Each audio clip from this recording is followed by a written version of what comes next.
최근에 한 왕 때문에 난리가 났다고 합니다. 오늘 말씀에 나오는 이 이스라엘 왕은 아니고요. 왕이 되었지만 너무 어린 나이에 왕이 되어서 미처 꽃 피우지 못하고 죽게 된 불쌍한 왕의 이야기가 많은 사람들에게 마음을 움직여서 또 많은 사람들뿐만이 아니라 또 해외로까지 나아가면서 이 어린 왕의 이야기가 널리 퍼지고 있는데요. 그런데 이 왕의 이야기가 예전에도 있었는데 최근에는 조금 왕의 모습이 달라졌다고 합니다. 예전에는 그저 어린 아이가 아무것도 하지 못하고 그냥 빌빌대고 심지어 빌다가 결국은 비극적인 결말을 맞이하게 되는 모습이었는데, 지금은 새롭게 재해석되어 더 많은 연구와 더 많은 관심을 통해서 사람들이 원하는 모습으로 조금 더 바뀌었다고 합니다. 예전에 소년 같은 모습에서 지금은 청년 같은 모습으로, 예전에는 슬피 울며 병약한 모습에서 지금은 병약하지만 눈에 아직 열정이 남아있는 모습으로, 예전에는 죽어가면서 무릎 꿇고 매달리던 모습이었는데 이제는 희망을 품고 다시금 일어서기 위해 준비하는 왕의 모습으로 말입니다. 왜 이런 모습으로 바뀌게 되었을까요? 예전에는 그 어린 왕을 표현할 때 사실을 더 중요하게 생각했대요. 사실 그대로 보여주어야 한다. 과거에 이런 일이 있었던 것을 알고 앞으로 어떤 일이 있을지 대비하기 위해서. 하지만 이 재해석이 된 부분에는 과거도 중요하겠지만 사람들에게 희망을 주어야 되겠다라는 것에서 비롯되었다고 합니다. 그냥 무너지진 않았을 거야. 그냥 죽진 않았을 거야. 기회가 있었을 거야. 그러니까 지금 우리도 슬픈 어린 왕처럼 붙잡혀 있고 있지만 아직 끝난 거 아니야. 우리 다시 시작할 수 있어. 기회 있어. 한 번 더 우리 일어서 보자. 이런 마음들이 우리들에게 이 영화를 통해 또 그 어린 왕을 통해 찾아옵니다. 많은 사람들이 원하는 것이 바로 이것입니다. 사실보다 희망이요. 사실보다 희망이요.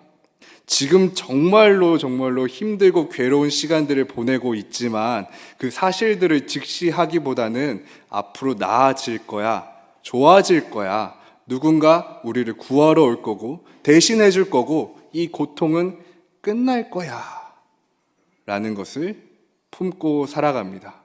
힘들어도 견딜 수 있는 것은 그것뿐이죠. 이 고통 언젠간 끝나겠지. 아이고 무릎이야, 아이고 어깨야, 돌치야. 하지만 이것이 끝난다는 것을 믿기 때문에 이 고통들을 견딜 수 있습니다. 하지만 그 고통을 견딜 수 없을 때는 어떻게 해야 될까요? 사무엘도 똑같은 상황 속에 있었습니다. 오늘 말씀 속에서 사무엘은 이스라엘의 마지막 사사로서 많은 일들을 했었는데요. 사사들 중에 드보라 같은 경우는 드보라의 나무 밑에서 사사 역할을 했습니다. 특별히 드보라의 나무라는 이런 표현이 있을 정도라면 드보라가 그 나무 밑에 늘 나와서 많은 사람들이 나와서 재판받고 말씀을 듣고 그렇게 할 수 있었던 것을 보여주는데요. 사무엘은 더 나아가서 방방곡곡 다니는 사사였다고 합니다.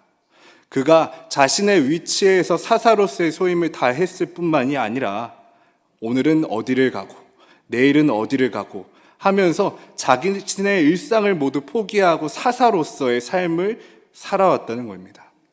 이스라엘 그 모든 곳에서 사무엘은 사사로서 맡은 바 소임을 다했습니다. 어떤 사람들은 사람들끼리 싸우고요. 어떤 사람은 율법과 싸우고요. 어떤 사람은 율법과 율법을 두면서 서로 말이 맞지 않다고 사사에게 물어봅니다. 그 힘든 시간들이 계속 반복되고 어느새 사무엘은 자신이 맡은 일을 감당하기 힘들 정도로 노쇠해져 버렸습니다. 아직 마음은 끝도 없이 이 일을 잘 하고 싶은데 무릎은 잘 펴지지 구부러지지도 않고요. 생각은 잘 떠오르지 않고요. 이전에는 머릿속에서 팍팍팍팍 튀어나왔던 것이 이제는 튀어나오지 않습니다. 말을 하는 것이 예전에는 늘 해왔던 말을 반복하는 것처럼 나왔었는데 이제는 말도 버벅거리고 이제 나는 한물 갔구나 라는 생각을 하기 시작합니다. 사무엘은 그래서 아들들에게 자신의 역할을 물려주었습니다. 말씀에서 사무엘이 늙음에 그의 아들들을 이스라엘 사사로 삼으니 장자의 이름은 요엘이요 차자의 이름은 아비아라. 그들이 브엘세바에서 사사가 되니라. 하지만 그들이 사사가 되었지만 사무엘의 역할을 다했던 것은 아닙니다. 자기 아버지의 행위를 따르지 아니하고 이익을 따라 뇌물을 받고 판결을 굽게 하니라. 사무엘이 대신해주기 바랐던 그 사사의 역할을 아들들은 아무런 그런 중요성을 못 느낄 때 완전히 망쳐버리고 말았습니다. 얼마나 망쳤을까요? 한 가정이 다툼으로 화해하지 못할 정도였을까요? 아니면 마을과 마을 사이에 다툼이 난 것을 회복하지 못해서 갈라지게 만든 정도였을까요? 아니요. 이 사사의 역할에 대한 부족함은 나라의 근본 자체를 바꾸려고 합니다. 사람들이 나와서 이야기합니다. 사무엘에게 나와서 이야기합니다. 보소서, 당신은 늙고 당신의 아들들은 당신의 행위를 따르지 아니하고 모든 나라와 같이 우리에게 왕을 세워 우리를 다스리게 하소서. 사실 문제는 사사들이 사사 역할을 제대로 못하고 있는 것이 문제였습니다.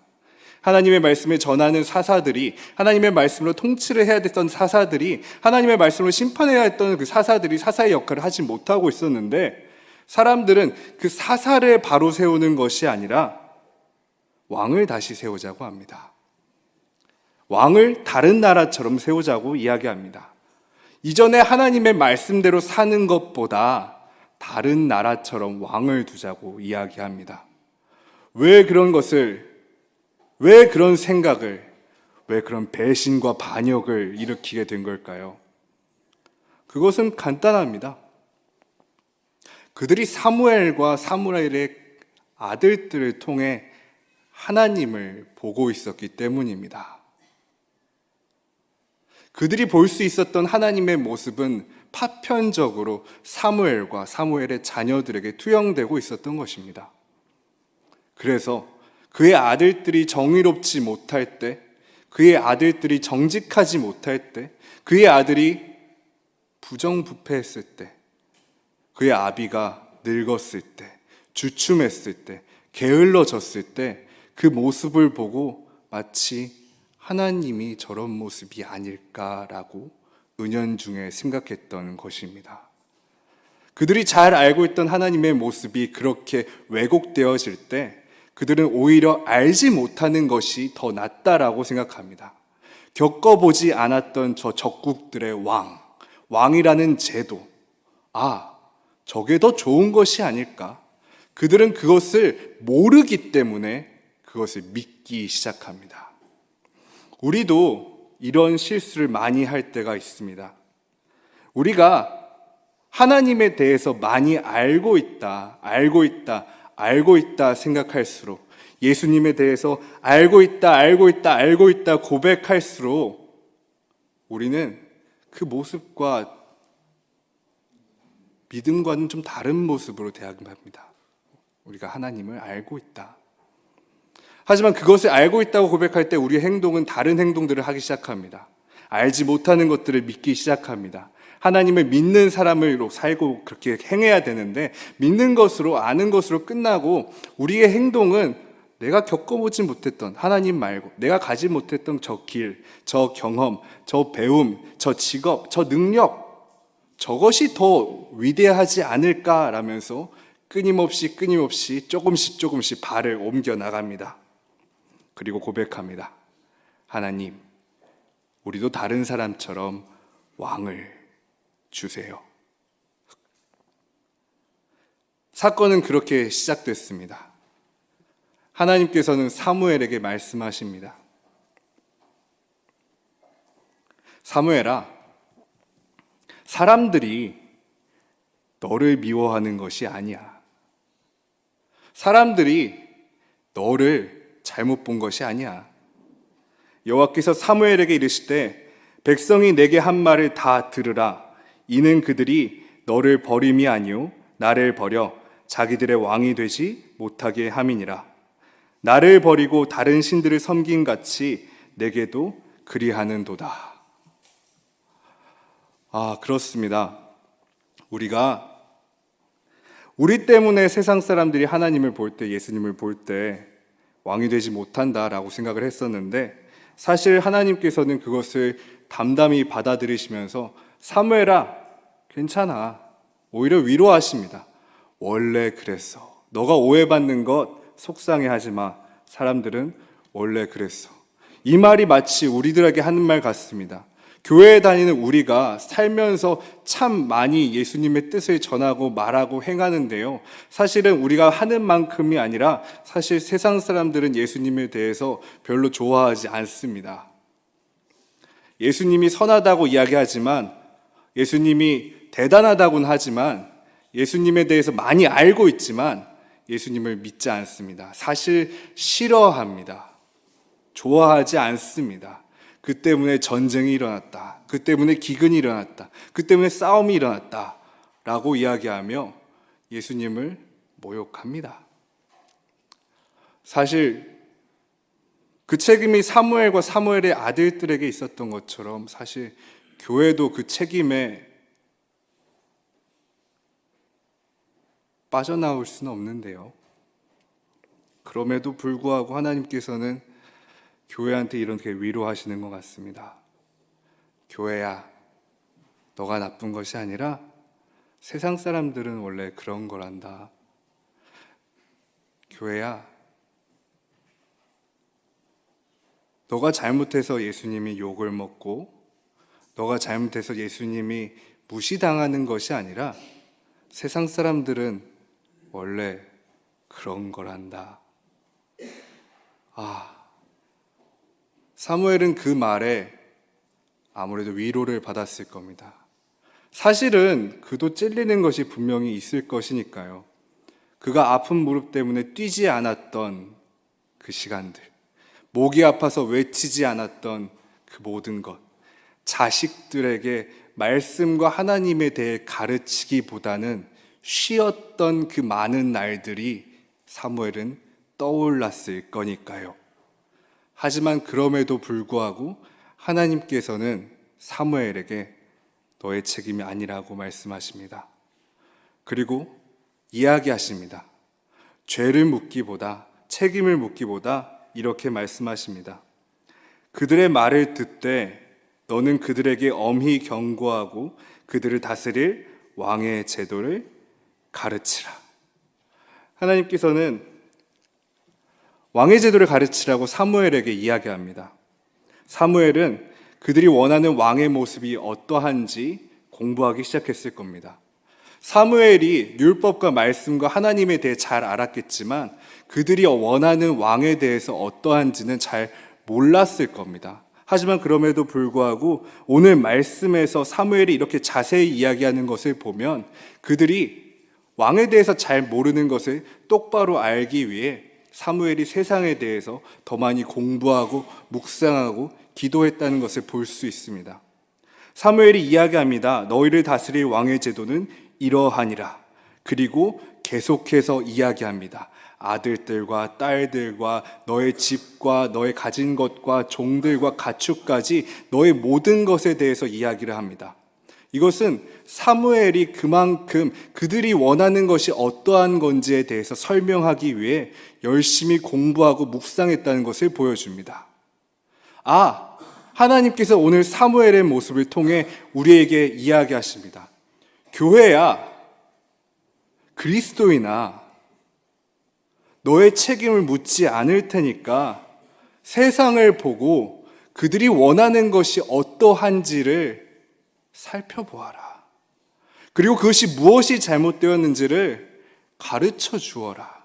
보여주어라. 말해 주어라. 이야기하고 계십니다. 사무엘은 이야기합니다. 아들들, 그리고 딸들. 사무엘의 가장 큰 관심이 아마 이것이었나 봅니다. 자신이 무언가가 되기보다, 자신이 어떻게 되는 것보다 더 소중한 것, 아들과 딸들이 첫 번째로 나온 것을 보니까 사무엘이 자기도 그렇고 이스라엘 사람들도 그렇고 첫 번째로 여기는 것은 이것이구나 라고 이야기합니다. 그리고 이야기합니다. 그쪽으로 가면 안 된다고 말이죠. 이 말씀이 마치 우리에게 하는 말 같습니다. 우리들이 가장 소중한 것은 자녀들인데요. 우리들의 아들, 딸들인데요. 우리는 이스라엘처럼 눈앞에 계신 하나님을 그들에게 주기보다는 잘 알지 못하고 보지 못했던 것을 막연히 좋을 거라 생각하고 그들에게 권해왔습니다. 내가 가보지 않은 길이니까 더 좋은 길일 거야. 난 힘들었거든. 난 해보지 않았지만 너한테 해보는 것이 좋을 것 같아. 난 힘들었거든. 내가 살지 않은 삶이지만 너는 이렇게 사는 것이 좋을 것 같아. 나는 힘들었거든. 기준은 고통입니다. 너가 괴롭지 않았으면 좋겠다. 너가 고난받지 않았으면 좋겠다. 너가 그냥 아무런 상처도 없이 그냥 행복하게 살았으면 좋겠다. 이런 바람입니다. 하지만 그런 바람은 이루어질 수 없습니다. 우리 앞에 싸워줄 수 있는 사람 아무도 없습니다. 우리 대신해서 뛰어줄 사람 아무도 없습니다. 우리 대신해서 살아줄 사람 아무도 없습니다. 오늘 사무엘은 이렇게 이야기합니다. 그날에 너희는 너희가 택한 왕으로 말미암아 부르짖되 그날에 여호와께서 너희에게 응답하지 아니하시리라. 아니.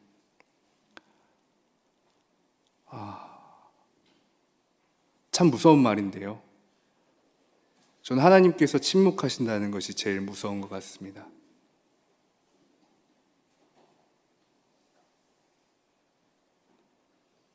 백성이 사무엘의 말을 듣기를 거절하고 이렇게 대답합니다. 아니로소이다. 우리도 우리 왕이 있어야 하리니 우리도 다른 나라들 같이 되어 우리의 왕이 우리를 다스리며 우리 앞에 나가서 우리의 싸움을 싸워야 할 것입니다. 이스라엘 사람들은 듣지 않습니다.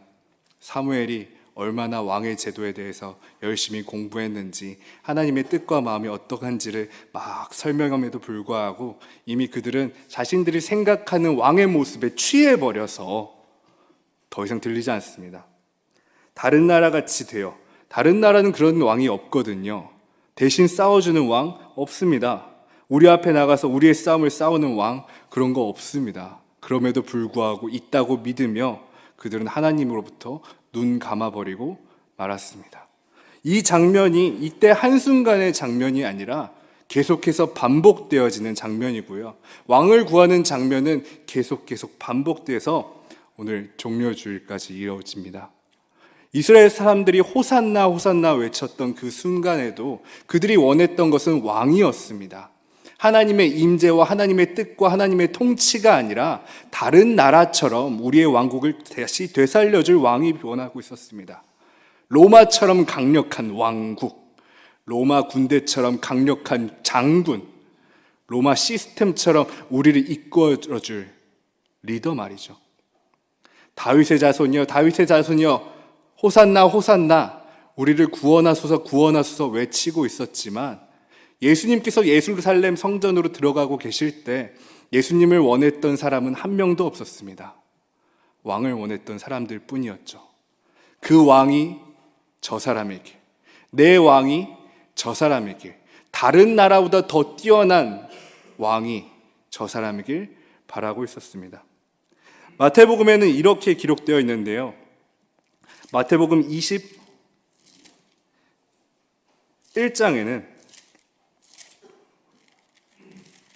예수님께서 들어오시는 모습을 이야기하면서도 호산나 호산나 예루살렘에 들어오시는 주가 누구시냐 하지만 무리가 이르되 갈릴리 나사렛에서 나온 선지자 예수라 하니라 라고 이야기합니다. 앞에서는 호산나 호산나 다윗의 자손이여 왕이시여 외쳤지만 아직도 그들은 예수님이 그 자리에 합당한지 우리가 기대하는 바와 잘 맞는지 생각하고 있습니다. 우리는 왜 자꾸 예수님을 예수님으로 보지 못하고 우리가 원하는 것에 틀어 맞춰주려고 반복하는 걸까요? 우리도 지금까지도 그렇습니다. 내 건강을 지켜주시는 예수님, 내 삶을 보살피시는 예수님, 나의 배고픔을 없애주시는 예수님, 나의 적들과 싸워주시는 예수님, 내가 원하는 것들을 붙잡고 그것에 맞서주시는 예수님을 원할 뿐이지 예수님을, 있는 그대로의 예수님을 원하지 않습니다. 마치 예수님을 보지 않고 호산나 호산나 외치는 것처럼요. 하지만 예수님께서는 그 자리를 다 알고 계심에도 불구하고 묵묵히 걸어오십니다. 왜 걸어오셨을까요? 사람들이 오해가 있고 사람들의 기대가 있고 헛된 야망이 있는 그 길을, 그 꽃길을, 그 천길을, 그 잎이 깔린 그 길을 왜 예수님께서는 당당히 오셨을까요?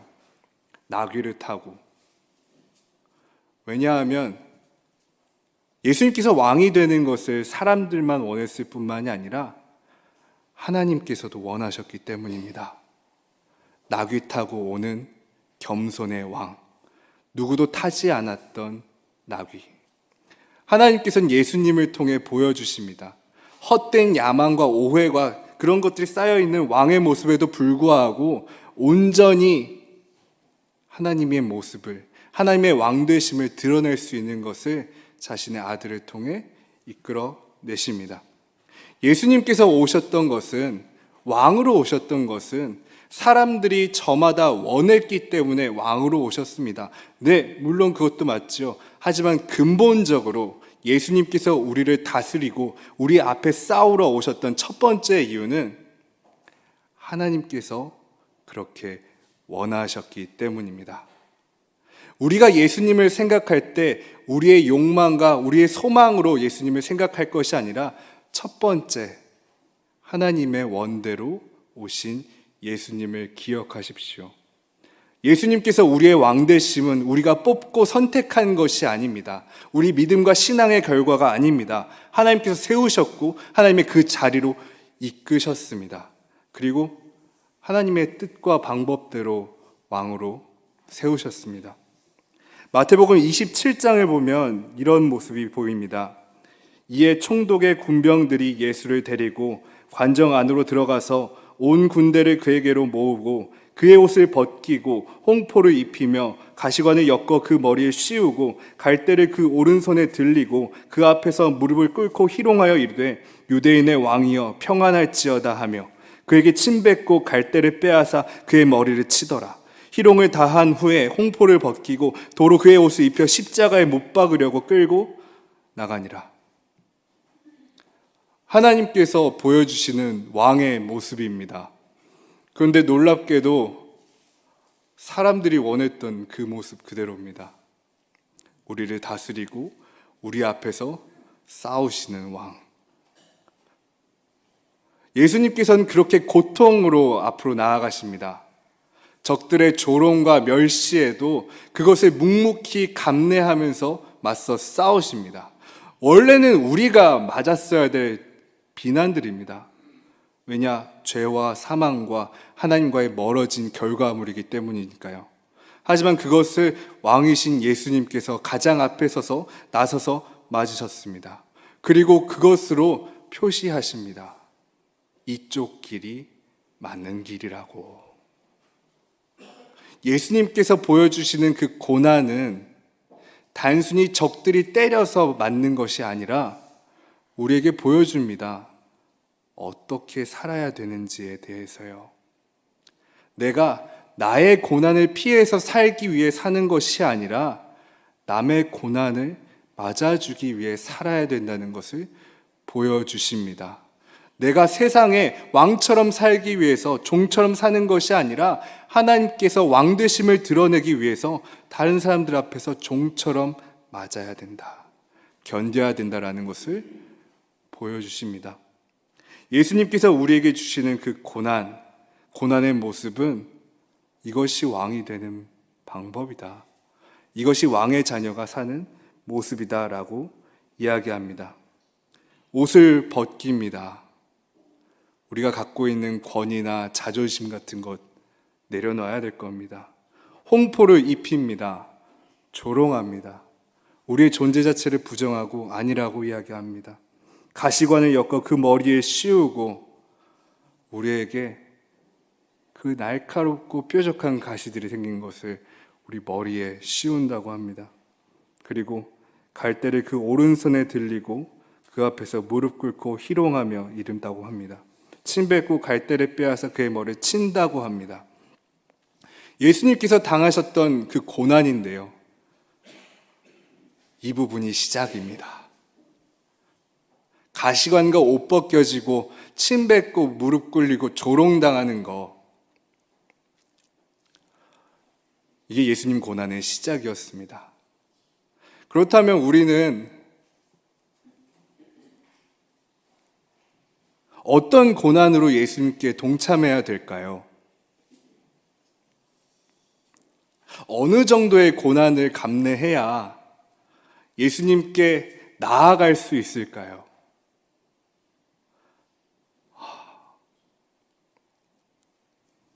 전 단 한 번도 누군가 제 옷을 벗겨본 경험이 없습니다. 누군가한테 가시관 같은 선물은 받아본 적도 없고요. 누구도 저한테 침 뱉어본 적이 없습니다.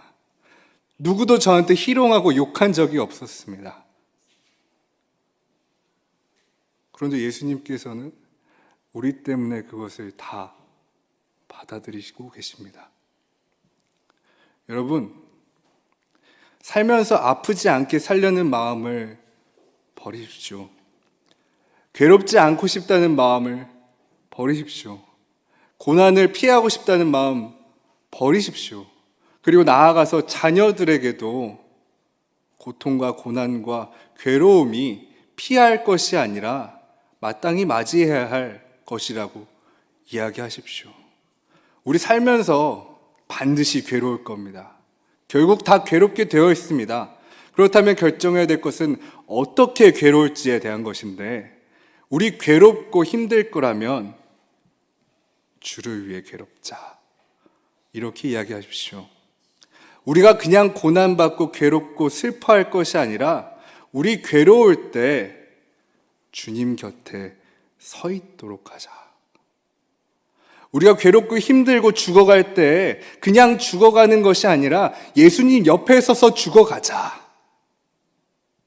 우리 살면서 어차피 멸시받고 어차피 천하고 어차피 버려질 건데 예수님 옆에 있자. 이야기는 우리가 되었으면 좋겠습니다. 예수님께 우리는 그런 존재들입니다. 가시 면류관이요. 끊임없이 말을 듣지 않아서 괴롭히지만 우리 존재만으로 예수님께서 영광 받으십니다. 예수님께 가장 기쁨이 되는 것이 바로 우리들입니다. 적들을 물리쳤을 때 예수님께서 기뻐하실까요? 세상에 전쟁이 없어지고 기근이 사라지고 사회적으로 완벽한 시스템이 구축돼서 누구도 배고프지 않다면, 아픈 사람이 없다면 예수님께서 그것을 자랑 삼으실까요? 아니요. 예수님의 면류관은 예수님처럼 같이 고통받은 우리들일 겁니다. 여러분, 힘든 일에 먼저 나서십시오. 그것이 내 성장이 아니라, 내 회복과 내 구원이 아니라 예수님께 기쁨이 되도록 고난에 동참하십시오. 여러분들, 첫 번째로 함께해야 할 고난은 바로 이것입니다.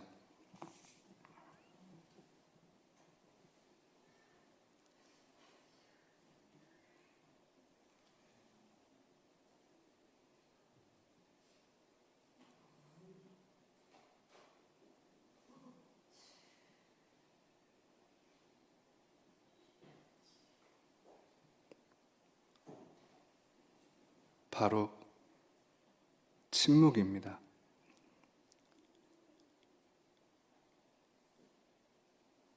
여러분의 삶에 예수님이 끼어들 수 없을 정도로 빽빽히 차여있는 여러분의 삶에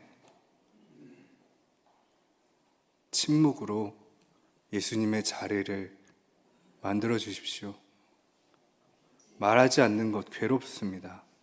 듣지 않는 것 괴롭습니다. 보지 않는 것 괴롭습니다. 하지만 여러분 침묵하고 기다리길 바랍니다. 왕이 오실 때까지 예수님의 고난에 동참하는, 예수님처럼 침묵하는 여러분 되기를 축복합니다. 기도하겠습니다.